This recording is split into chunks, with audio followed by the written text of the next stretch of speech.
Os destaques da semana entre os julgamentos do plenário do Supremo Tribunal Federal, você confere aqui na TV Justiça. É o Plenárias que está começando.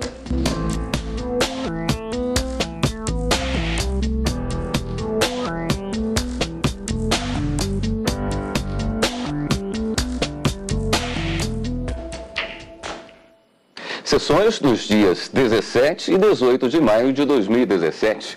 Karina Zucolotto, tivemos uma semana, eu diria que atípica, tanto na quarta como na quinta, tivemos sessões mais curtas em razão de um baixo cloro, uma menor quantidade de ministros, uma ausência justificada de alguns ministros, sessões breves, mas com decisões. Sem dúvida, William. Na quarta-feira, os ministros acabaram decidindo uma questão envolvendo o direito de propriedade, um direito fundamental previsto no artigo 5º da Constituição, e a possibilidade de se confiscar bens apreendidos em razão de tráfico de drogas, sem que houvesse uma comprovação da habitualidade da utilização desses bens para a finalidade desse crime. Os ministros afastaram o entendimento do Tribunal de Justiça do Paraná, que entendia que haveria necessidade de se provar essa habitualidade para se determinar o confisco ou a expropriação desses bens, uma das limitações previstas na Constituição sobre esse direito de propriedade, que é essa possibilidade de confisco ou expropriação, que a Constituição utiliza essas duas expressões lá no artigo 243. Mas na quinta-feira, uma sessão também bastante sumária, com o julgamento que foi retomado, mas ainda não concluído, e envolve um assunto de interesse de vários servidores públicos com deficiência. Os ministros retomaram na quinta-feira o julgamento de um recurso, na verdade, um mandado de injunção, uma ação constitucional que possibilita que o Poder Judiciário sane uma omissão legislativa acerca de um determinado assunto, para se buscar a aplicação, por analogia, de uma lei existente e garantir a esses servidores públicos com deficiência uma aposentadoria especial. Esses foram os dois grandes temas e os dois únicos temas tratados no plenário do Supremo Tribunal Federal dessa semana, como você disse, em razão da ausência justificada de alguns ministros no plenário. Na quarta, alguns julgamentos não foram realizados porque as matérias eram de natureza eminentemente constitucional e com menos de 8 ministros podendo votar e participar do julgamento, eles não poderiam ser apregoados, já que em um dos assuntos que estavam previstos na pauta de julgamento da quarta-feira, o ministro Dias Toffoli estava impedido, salvo engano, acho que era o ministro Dias Toffoli, ele não poderia participar do julgamento e aí a sessão foi encerrada em razão dessa falta de quórum para a discussão de matéria constitucional. E na quinta-feira, a sessão acabou sendo encerrada também, porque os assuntos eram correlatos, um mandado de injunção era da relatoria do ministro Gilmar Mendes, ausente justificadamente, e aí nós tivemos essa semana com essas sessões sumárias, mas com discussão de grandes temas constitucionais. Perfeito. Vamos acompanhar uma matéria produzida sobre a sessão de quarta-feira, onde o Supremo Tribunal Federal decidiu que bem de traficante pode ser confiscado, mesmo sem ter sido usado em crimes. A decisão do plenário foi por 6-2. Os ministros entenderam que os bens apreendidos em decorrência do tráfico de drogas, mesmo que não tenham sido utilizados de forma habitual para a prática do crime, podem ser confiscados e leiloados. O caso tratava de um carro apreendido durante a prisão de uma quadrilha de traficantes.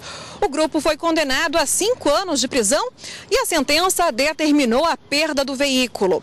Depois, o Tribunal de Justiça do Paraná afastou a perda do bem, alegando que não haviam provas de que o veículo era usado habitualmente para o transporte de drogas. O Ministério Público, então, recorreu dessa decisão aqui ao Supremo. Se você exige a habitualidade no uso do veículo para o tráfico de entorpecentes, é muito fácil para o tráfico simplesmente alterar os veículos toda vez que houver o tráfico de entorpecentes. Portanto, e o tráfico, ele está economicamente aparelhado para tal. Para o relator, ministro Luiz Fux, a Constituição não exige habitualidade no uso do bem. A habitualidade do uso do bem na prática criminosa ou sua adulteração para dificultar a descoberta do local de acondicionamento em caso da droga não é pressuposto para o confisco de bens nos termos do artigo 243, parágrafo único da Constituição Federal. A maioria dos ministros acompanhou o relator. A propriedade é um direito fundamental, mas assim como todos os direitos fundamentais, é um direito relativo. E a própria Constituição relativizou em várias oportunidades a função social da propriedade, a possibilidade de desapropriação por interesse público, e uma das relativizações é exatamente a tratada nesse momento, nesse recurso extraordinário. E essa relativização, ela faz parte de um conjunto de normas constitucionais do legislador constituinte originário, que estabeleceu com absoluta prioridade o combate ao tráfico ilícito de entorpecentes. A Constituição, numa sequência de normas, um conjunto de normas, estabeleceu essa prioridade. Se nós formos até o artigo 5º, inciso 43, fala que o tráfico ilícito de entorpecentes e drogas afins é insuscetível de concessão de graça ou anistia, equipara o tráfico ilícito de drogas aos crimes hediondos, impossibilita, no próprio artigo 5º, no inciso 51, a extradição, na verdade impossibilita não, possibilita a extradição mesmo de brasileiro naturalizado por comprovada participação em tráfico ilícito de entorpecentes e drogas afins.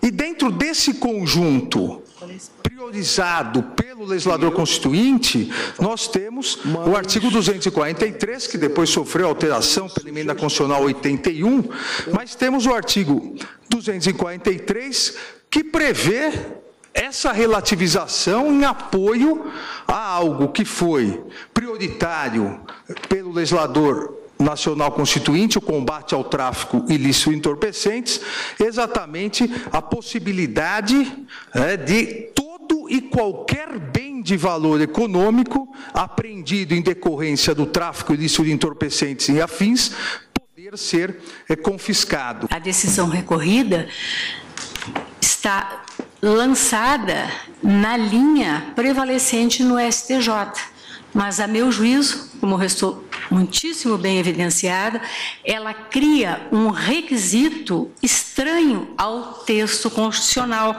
de uma clareza, com todo respeito, meridiana, ao proclamar que todo e qualquer bem de valor econômico apreendido em decorrência do tráfico ilícito de entorpecentes e drogas afins, e aí da exploração do trabalho escravo, será confiscado e reverterá a fundo especial com destinação específica na forma da lei. Aqui não se exige a habitualidade nem a utilização do bem de forma reiterada ou adaptada quanto ao tráfico. Por isso, senhora presidente, eu também provejo recurso acompanhando o eminente relator. Os ministros Ricardo Lewandowski e Marco Aurélio divergiram, mas esclareceram que não estão defendendo o tráfico de drogas. Nos termos da lei, basta para a perda que os veículos e demais instrumentos enumerados tenham sido utilizados para a prática dos crimes definidos na lei. Deverá, porém, o juiz, para não chegar a um resultado abusivo, determinar a perda apenas dos instrumentos direta e intencionalmente colocados como instrumentos do crime, e não os que ocasionalmente estejam ligados à conduta incriminada. Não somos a favor do tráfico de drogas. Ninguém. Isso é um mal que deve ser combatido com toda intensidade pelo Estado brasileiro, pelas autoridades do país, mas é que, evidentemente, mesmo nas guerras mundiais, existem regras, existem princípios a serem observados. Karina, o confisco de bens do tráfico não é novidade. O que se discutia aqui, o detalhe, é a habitualidade, né? É, exatamente, William. O direito de propriedade, como eu disse no início do programa, ele está previsto no artigo 5º e ele tem uma série de limitações implementadas pela própria Constituição Federal. Então, o ministro Alexandre de Moraes, ele até fala, durante o seu voto, sobre algumas dessas limitações. E o ministro Ricardo Lewandowski lembra também, por exemplo, da requisição de bens em caso de iminente perigo público, da propriedade de bens móveis ou mesmo imóveis, em que pode haver um afastamento desse direito individual do direito de propriedade para o uso nessas circunstâncias, com a devolução posterior e o pagamento de uma indenização, se houver o dano. Há também outras limitações ao direito de propriedade, quando a Constituição implementa a possibilidade de desapropriação, por exemplo, por necessidade pública, utilidade pública, para fins de interesse social. E aí a gente fala, como por exemplo, a desapropriação de algumas casas, porque vai ser necessário passar ali uma linha do metrô. Então, se pretere um direito individual a esse direito de propriedade para dar uma utilidade, uma função à propriedade que vai alcançar milhares de pessoas que vão utilizar aquela linha do metrô. Então, essas limitações do direito de propriedade são alcançadas também, e aí vem o voto do ministro Luiz Fux, relator nesse caso, do direito de confisco e expropriação, quando o assunto for tráfico de drogas. A Constituição, no artigo 243, ela prevê, inclusive, que se você tiver um imóvel e nesse imóvel fizer a plantação, por exemplo, de psicotrópicos, de maconha ou dessas plantas, você pode perder toda a sua propriedade. O Supremo já se manifestou nesse sentido. Perde-se toda a gleba, toda a propriedade, não apenas aquela porção que era utilizada. E a discussão, na quarta-feira, era sobre aqueles bens, no caso específico, veículo apreendido para o tráfico de drogas, que estaria transportando mais de 80 quilos de maconha. O Tribunal de Justiça do Paraná entendeu que era preciso que houvesse provas para que o confisco acontecesse efetivamente, e aí quando se fala em confisco, fala-se na perda da propriedade do bem sem qualquer tipo de indenização. Então, o tribunal dizia que para que houvesse essa perda sem qualquer tipo de indenização, deveria se provar a habitualidade do uso daquele veículo para o tráfico de drogas. E essa habitualidade foi afastada, essa necessidade de habitualidade foi afastada pela maioria dos ministros no plenário do Supremo Tribunal Federal, que acabaram acompanhando o voto do ministro Luiz Fux. Para o ministro Luiz Fux, essas regras excepcionais ao direito de propriedade são previstas na Constituição e essas restrições não podem ser ampliadas pelo intérprete. A Constituição não fala que para o confisco haja a necessidade de comprovar essa habitualidade. Então, ele afastou a habitualidade, determinando, então, a reforma do acórdão do Tribunal de Justiça do Estado do Paraná. Ministro Ricardo Lewandowski e ministro Marco Aurélio acabaram ficando vencidos, entendendo que deveria ser analisado o parágrafo 1º do artigo 243, à luz do caput, e mantinham a decisão do Tribunal de Justiça. Mas a maioria que se formou afastou a necessidade de comprovação dessa habitualidade e mantiveram o confisco do bem apreendido. Muito bem. No próximo bloco, vamos conferir os principais momentos da sessão plenária da quinta-feira. Logo depois do intervalo. Só um instante.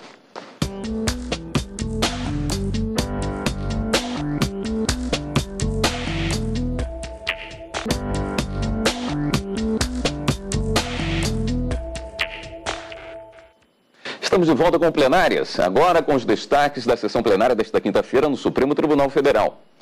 O plenário do STF retomou o julgamento sobre concessão de aposentadoria especial para servidores com deficiência. O julgamento foi retomado com o voto vista do ministro Edson Fachin.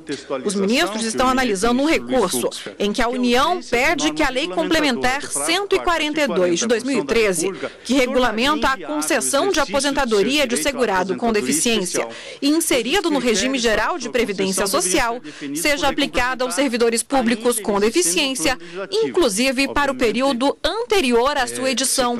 O relator ministro Luiz Fux havia concedido o pedido para garantir a aposentadoria especial nos termos do artigo 57 da Lei 8.213 de 91, que trata dos benefícios da Previdência, mas reconsiderou a decisão para determinar que a lei complementar fosse aplicada tão logo entrasse em vigor. A União recorreu, pedindo a aplicação retroativa.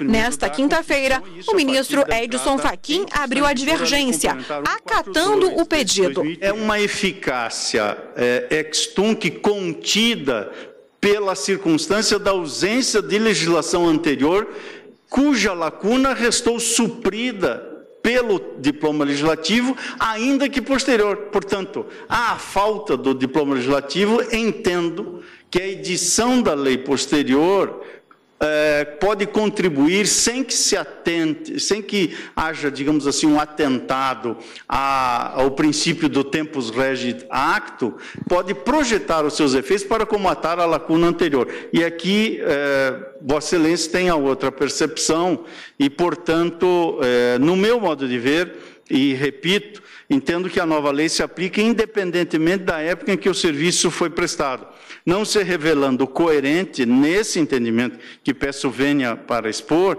não se revelando coerente utilizar o artigo 57 da Lei 8213 após a vigência da Lei Complementar 142. Artigo, Vossa Excelência me permite uma parte.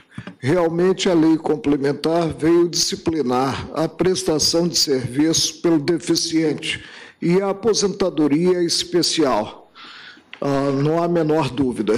E ela trouxe uma cláusula que sinaliza a consideração do período trabalhado anteriormente, apenas com as cautelas próprias, não admitindo a comprovação mediante prova testemunhal. Perfeitamente. Né? O que nós fazíamos antes?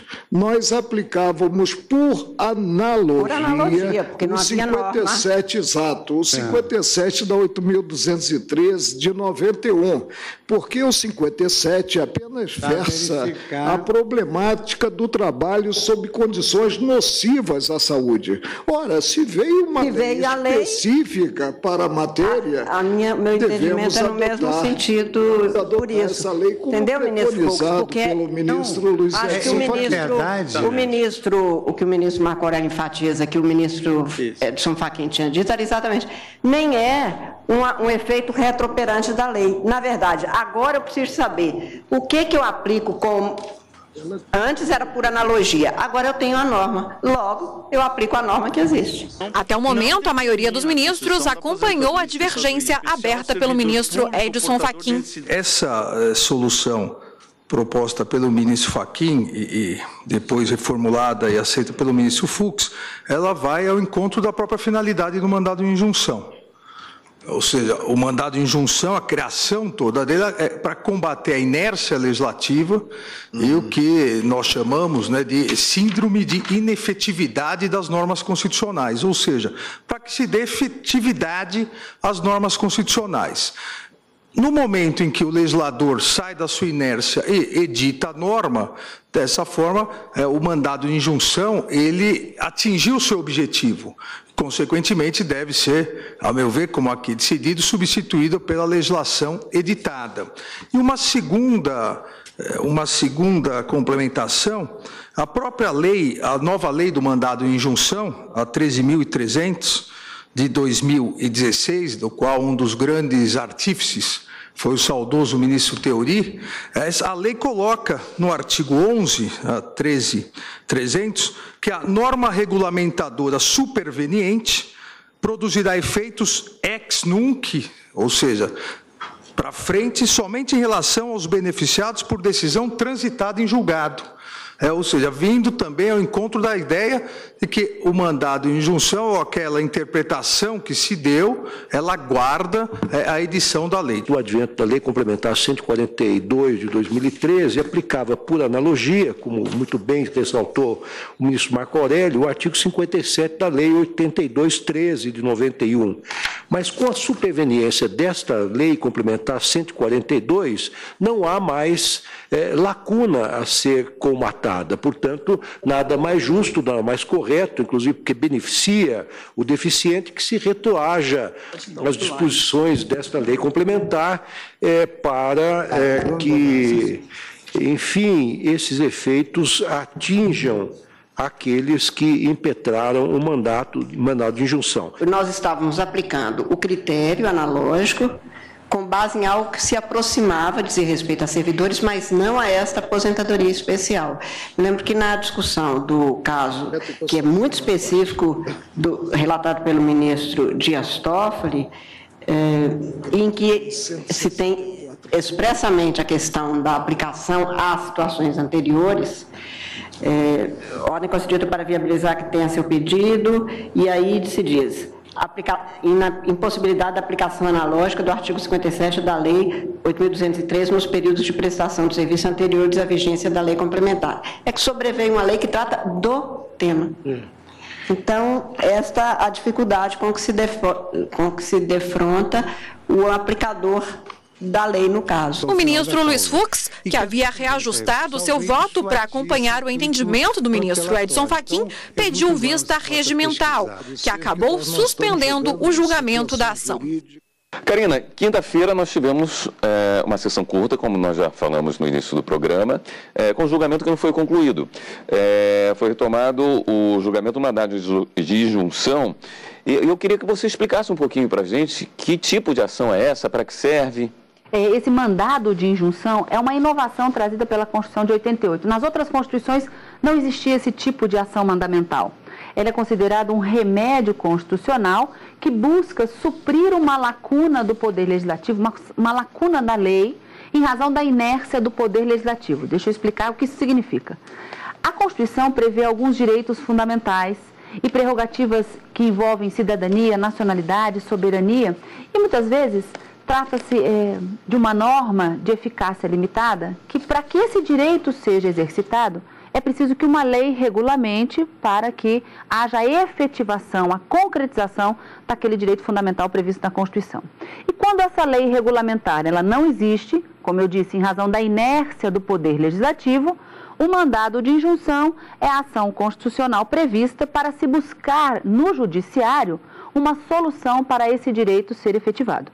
Então, aqui no caso, o Sindicato dos Servidores ingressa com o mandado de injunção para dizer que os servidores públicos com deficiência, de acordo com a Constituição, têm direito a uma aposentadoria especial, mas que a lei dessa aposentadoria especial ainda não foi feita pelo Poder Legislativo.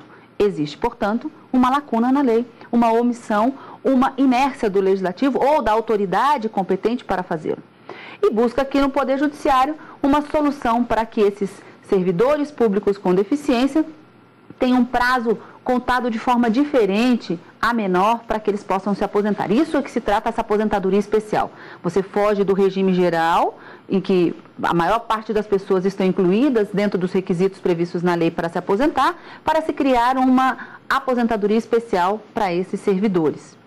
O ministro Luiz Fux, relator desse mandado de injunção, já havia decidido no sentido de se aplicar por analogia a Lei Geral do Regime da Previdência, a lei que é aplicada para mim, para você, para quem não é servidor público, diante da lacuna da lei específica, para os servidores públicos, até que uma legislação sobreviesse. E em 2014 foi editada a Lei Complementar 142, em 2013, a Lei Complementar 142 foi editada para trazer uma aposentadoria especial para as pessoas com deficiência, não para os servidores, mas para as pessoas em geral com deficiência. E o ministro acabou reconsiderando a sua decisão para dizer, bom, agora nós temos uma lei específica que garante a aposentadoria especial a essas pessoas com deficiência. Como ainda não existe a lei específica para os servidores públicos com deficiência, vamos pegar essa lei de 2013 e vamos aplicar a eles, por analogia, até que o Poder Legislativo faça efetivamente a lei dos servidores. E o que foi discutido e foi retomada a discussão agora, essa semana, na quinta-feira, no plenário, é o efeito retroativo dessa lei complementar de 2013.